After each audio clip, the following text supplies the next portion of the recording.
So the atmosphere at the start of the stage for the cars, obviously equally as muddy and as quagmire-like as it was for the motorcycles. Still didn't deter the fans as the showers persisted intermittently, and Gregoire Demavius, the winner, brilliantly through the 35-kilometre stage at Château Las Tours yesterday, and the overall leader of the Paris-Dakar 2002 was the first car on the stage. Look at the mud on the machine. They may be using carbon fibre bits here and there, but there's nothing like thick mud to stick to the bottom of the car to add extra weight. Locking up the wheels, Gregoire using his left foot braking expertise to get the back end of the South African built Nissan 3.5 litre V6 mid-engined Nissan crew cab around the corners, and he later admitting to me once he got to the end of the stage that he really didn't have the right tyres on, but they were the best tyres that they had on the stage. Right then, look at this. Spain's Seat, the 1.9 turbo diesel 4-cylinder machine. Look at the ground clearance, look at the short wheelbase, but more importantly, those tyres, those Pirelli tyres, very important indeed. They were the same tyres chosen as the stage at La Souterraine a couple of days ago, 48 hours ago, and it was Fernando Gil who was really rocketing through the stage. The World Rally Championship crew based in Barcelona, putting the car together, in fact utilising exactly the same aerodynamic rear wing as they used on the World Rally car for the likes of Tony Gardemeister and Harry Rovanpera and the like. But it was Fernando Gil who was quickest on the stage with his Seat Cordoba by a massive 47 seconds. Very impressive indeed, in Spain, in front of Repsol, in front of Telefonica, his sponsors. On to Stefan Pederhansel, teammate to Gregoire Demavius. He was down in 12th position on the stage, but he's third overall. So Demavius is leading the Dakar overall. Fernando Gil second overall by only 14 seconds. Pederhansel third overall. We've just seen a glimpse of Carlos Souza. He had a good run through. And this is Hiroshi Mashioka. He said that he was dancing the car through. Actually had quite a bit of fun. He was quite out of breath actually by the time he got to the finish of the stage. He was soaring away at the wheel so much.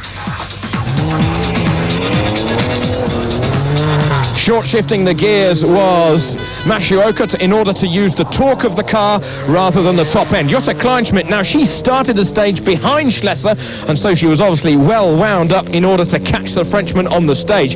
And she did indeed catch Schlesser, not for 1 minute, but for 2. And here you see the rear-wheel drive diesel turbo machine of Jean-Louis Schlesser, the blue Kangoo buggy, struggling for grip, ditch hooking his inside front wheel through the inside of this right-hander.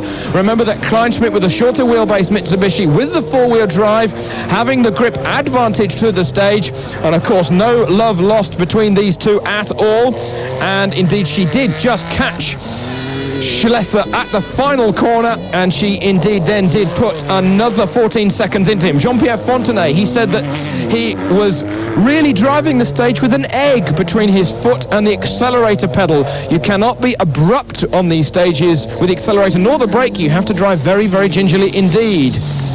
15th on the stage today, Kenjiro Shinazuka. Found it a little difficult, particularly, he said, on the final corner when he turned the wheel and nothing happened. It was completely slippery to the nth degree. Jose Maria Servia, 19th on the stage, and the leading rear-wheel drive car, Stefan Orard in the turbo diesel buggy. Overall, he's now 12 seconds back, and on the stage he gave away 10 seconds. Oversteering, to say the least, their way through. Saeed Al-Hajri was not amused, but he's doing very, very well indeed in his Mitsubishi. Here he is from Qatar with Britain's Matthew Stevenson co-driving him all the way, hopefully, he's saying, along to Dakar. So on the stage, a second win for the diesel Seat. 3 stages, and 2 of them have been won by diesel. A couple of latter runners in there, Kohlberg, Sabi, Lima, but the overall leader of the Dakar is still Demavius from Hill by just 14 seconds, Peder Hansel, Souza and Mashioka.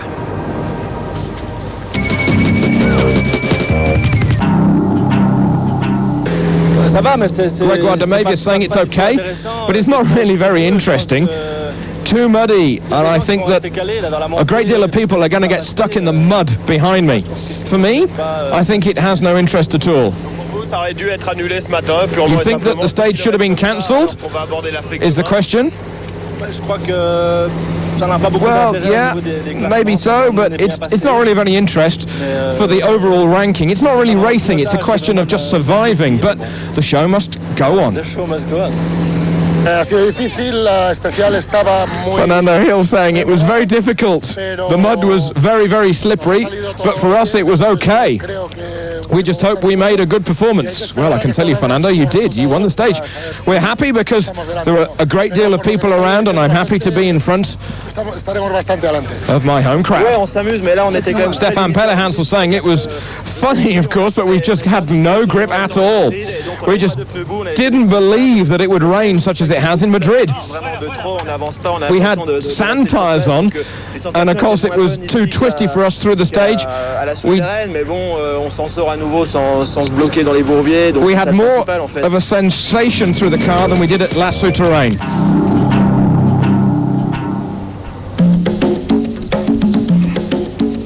The Dakar is all about sand and speeding through the dunes and the erg, but Pascal Gibou collects cars, not just cars, but over 600 Dakar cars and trucks.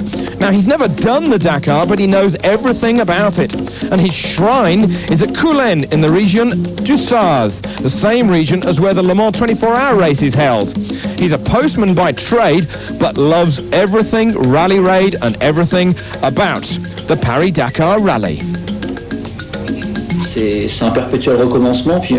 I live the Dakar adventure in 1/43rd scale, and maybe I'm a 1/43rd scale driver, but of course I have no desert. Sometimes Pascal, though, goes to the workshops nearby in Le Mans where the Toyota Trophy cars are prepared, and he loves to be up close and around the real things, inspecting them and noting all of the details for replication once he gets back home in small scale. He says it's like being a child in a sweet shop, but I'm not allowed to touch the chocolate. But I suppose I'm like a child again. It's fun, but frustrating too. I'm 40 years old, but I have another 40 years in which to do the Dakar. As you may remember, Unui, he did the Dakar when he was 82 years old. So then, like all of the competitors now this evening in Dakar 2002, he waits for the desert.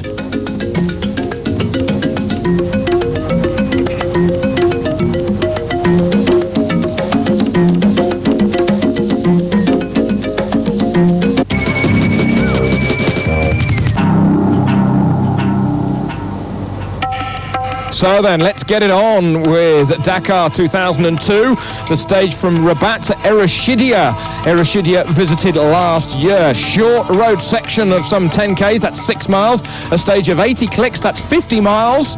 And then a long road section down to Erechidea. Dakar 2002 is in Africa, and it's underway tomorrow.